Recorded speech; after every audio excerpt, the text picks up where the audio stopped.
Sa isang kubong halos kalansay na lamang ang makikita. Sa isang lumang bahay na nakahanda ng tumumba ay may isang pamilya ang matyagang tumitira.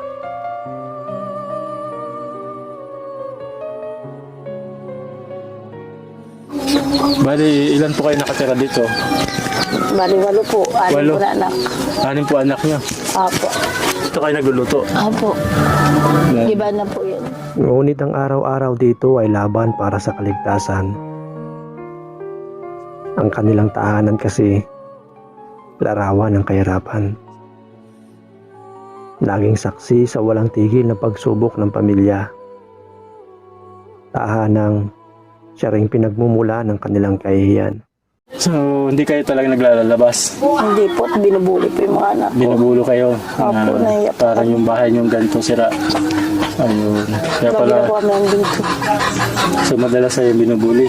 Opo. Itong mga bata. Nahiya po sila po. Lahat po kami ng mga kapatid ko binubuli. Binubuli kayo lahat. Mga dingding na butas-butas. Malamig na sahig. Posting nakatagilid na. Bubong na halos bumagsak na. Nakapag ang langit ay nagdilim at ang ulan ay bumuhos ng walang awa. Tumutulo sa kanilang bahay at pati ang kanilang sanggol ay nababasa. Ngunit determinado si Cecil. Nagchat po siya sa ating Facebook page at ang kanyang kahilingan ay puno ng pagmamakaawa ngunit may diwa ng pag-asa. At sa awa ng Diyos at sa kabutihan ng taong may puso, isang bagong tahanan ng sisibol. Mas matibay, mas maluwang, may dignidad. Sisibol ang isang tahanang puno ng pag-asa para sa isang pamilyang nagsisika para sa isang mas magandang kinabukasan. Panoorin po natin ang kanilang kwento ng himig ng pag-asa. Isang awit ng pagtitiis at pagmamahala na nagpapatunay na kahit sa gitna ng matinding kahirapan, ang pag-ibig ng isang ina ang siyang pinakamatibay na sandata. Tungkol nga pala sa lote mga kawild, bumili po tayo ng maliit na lote dito sa tabing kalsada lang po yan. Kung nakikita nyo po, naroon po yung ginawa nating bahay nila Princess. Tayo rin po ang gumawa niyan mga kawild. Sana napanood nyo po yung paggagawa natin ng bahay na yan. Malaking tulong po at malaking bagay po yan sa amin. Yung simpleng panonood nyo ng aming mga videos. Maraming salamat po sa patuloy na pagsuporta sa ating munting channel.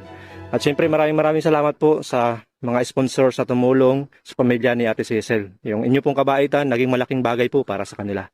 Tingnan nyo po, magkakaroon na sila ng bahay. Hindi na sila mabubuli.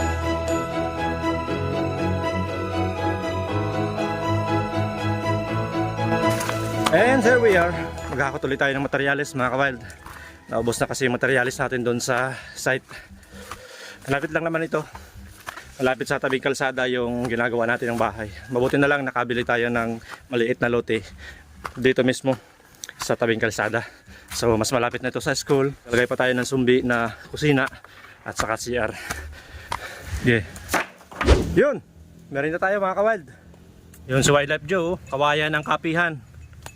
Pero si Wildlife J naman, bao. Oh, kawayan din. Iba talaga tayo mga kawild. Kaya naturingan tayong wild ay Blueberry Binti. Pabibili sa mga suking tindahan. Para saan yung kawayan? Para di po agad kalawangin yung ating yero. Kasi nakakalawang itong kukulamber. Kaya lalagyan po natin ng kawayan lahat ng pamakwan.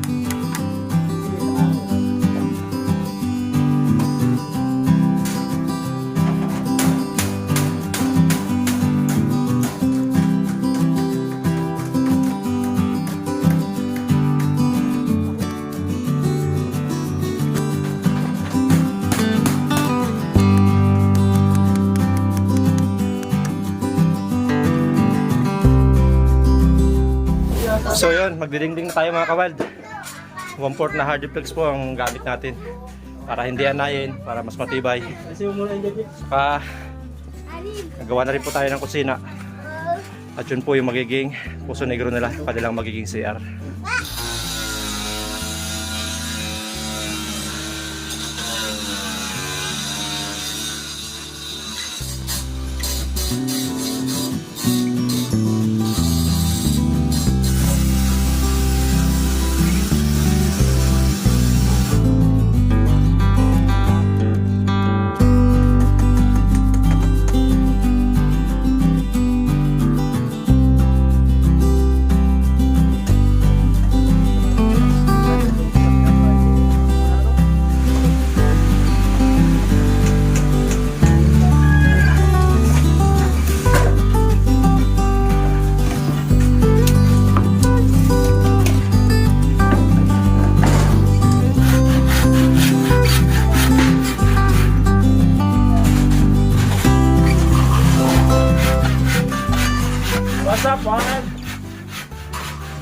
Ilang taon na kaya ito bago puno?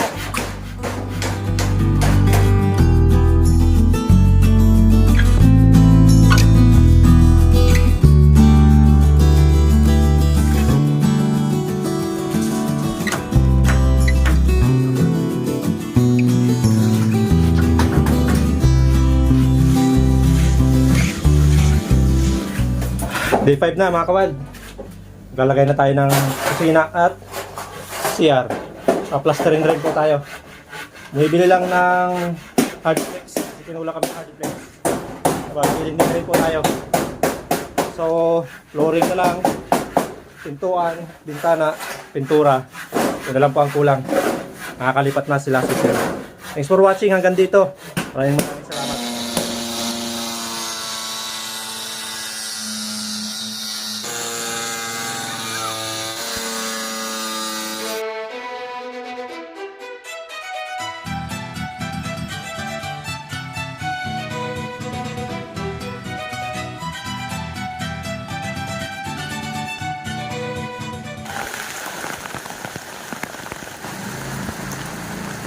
Yun no, tinulungan na po tayo ni Ate Cecil, saka yung kapatid ni Ate Cecil na si Mariel sa paglinis ng pader para maganda ang pintura. Malapit na po ito, last day na po natin. I did see the full moon now last night. Nakalain mo nga naman, heto na tayo sa nalalapit na pagtatapos ng ating proyekto. Ang pagtatapos ng bahay na ito ay hindi lamang isang simpleng tagumpay.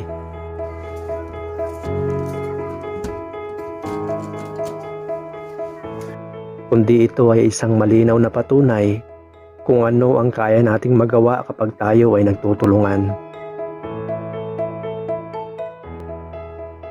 Ito ay bunga ng pinagsama-samang sipag, talino, kabaitan, pag-ibig at dedikasyon ng maraming tao.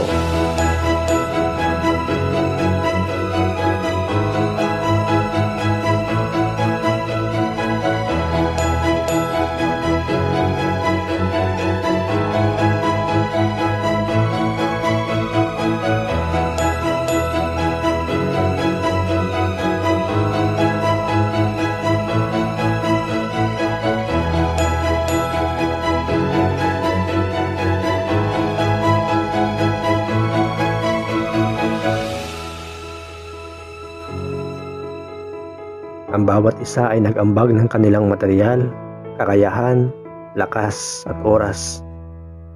Nagtulungan tayo upang malampasan ang mga hamon at matupad ang pangarap na magkaroon ng isang ligtas at komportableng tahanan ng isang pamilya.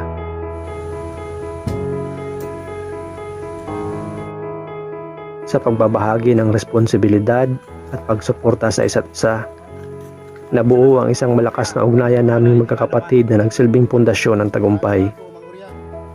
Napatunayan ito na ang sama-samang pagtutulungan ay mas malakas kaysa sa pagsisikap na nag-iisa. At na ang pagtutulungan ay susi para makamit ang mga layuning tila imposible sa una. Ang proyektong ito ay isang testamento ng kapangyarihan ng pagkakaisa at kooperasyon. Isang halimbawa na nagpapakita kung gaano kalayo ang mararating natin kapag tayo ay nagtutulungan. Isipin ang mga ngiti ng pamilyang makikinabang. Ang kanilang mga mata na puno ng pag-asa habang tinatanaw ang kanilang bagong tahanan. Ito ay isang simbolo ng isang mas malinaw na kinabukasan. Isang lugar kung saan mabubuo ang mga bagong alaala na puno ng pagmamahalan at kaligayahan. Ang bawat dingding, kahoy, bato, at bawat patak ng pawis ay nagsama-sama upang bumuo ng isang pundasyon, hindi lamang ng isang bahay, kundi ng isang mas maayos na buhay. Ang pagtatapos na ito ay hindi ang wakas, kundi ang simula ng bagong yugto ng pag-asa at pag-unlad.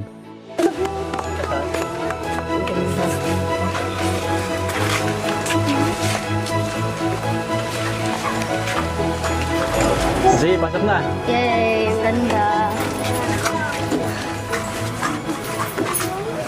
Ganda. Wow. So yan. Ganda.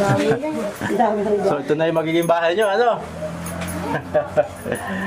At ayan, tingnan nyo yung kwarto. Sige. Yan.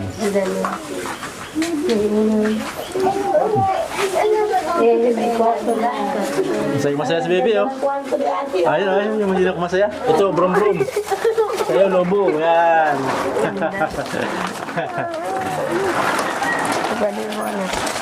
So yan. Masaya ka ba? Itulugan ka ng bago, ha? Hindi ka na mababasa sa gabi. Masaya ka ba sa bagong bahay mo? Maraming salamat po, Ma'am Aurea. Sa wakas, itong pamilyang to makakatulog na ng maimbing sa gabi. Hindi na sila matutuluan. Magiging maayos na po yung sitwasyon ng buhay nila dahil po sa inyo. Tunay po na binago niyo po yung buhay ng pamilyang to, Ma'am Aurea. Napakabait po ninyo. Kaya maraming salamat po. Ayan. So, maglaro kayo, ha. So, tingnan natin yung kusina nyo. Hindi ka. Tingnan natin. Ayan. Oh. Ayan. So, may CR yan doon, ano? May CR yan, may bowl yan. Tingnan nyo. Ano? Ayan. Ayan. Meron na rin lutuan. Diyan magluluto. Kasi yung dati mong lutuan, Debbie, ano? Tignan mo yung bago mong lutuan, no? So, hindi na mahirap magluto dyan. Bumili na kami ng uling. Dito ka na maghuhugas. Siyempre, marami panluto. Ayan yung magiging panluto nyo. Ayan. Maraming salamat po, Ma'am Aurea, sa binigay niyo po sa amin na sa bahay pong ito. Kundi po dahil po sa inyo, hindi po kami magkakaroon po ng bahay na ganito po kaganda. Maraming salamat po. Walang sawang pagpasalamat po talaga sa inyo kasi po ang dami niyo po natulungan tulad po namin. Nawa po sana mas marami pa pong blessing na dumating po sa inyo at bigyan po kayo ng Panginoon ng malakas na pangangatawan at para po makatulong po kayo sa mga taong kapos para nakatulong po namin at sa lahat po na gumawa po ng bahay na to, lalo na po sa mga wildlife. Maraming salamat po sa inyo kasi kung dahil po sa inyo hindi po magkakaroon po ng bahay yung kami po, ang pamilya namin kasi yun po yung pinaka-importante po talaga sa amin yung tirahan dahil sa mga anak ko po, yung sitwasyon po namin sa kabilang bahay, natutulungan po kami, nagkakasakit, binubuli. Hindi ko po lubos naisip na ganito po yung nangyari na nagkaroon po kami ng biglaang bahay. Kaya po, hindi po ako magsasawa na magpasalamat po talaga sa inyo. Maraming salamat po sa inyo. Naging masaya po yung mga anak ko. Nakita po nila yung bahay namin. Ganito po, sila. Mas malaki po yung pagkakaiba sa bahay namin sa ngayon po. Kaya po, pasalamat po ako sa inyo. Papasalamat po kami na tinulungan mo po kami at nakagawa na po ng bahay.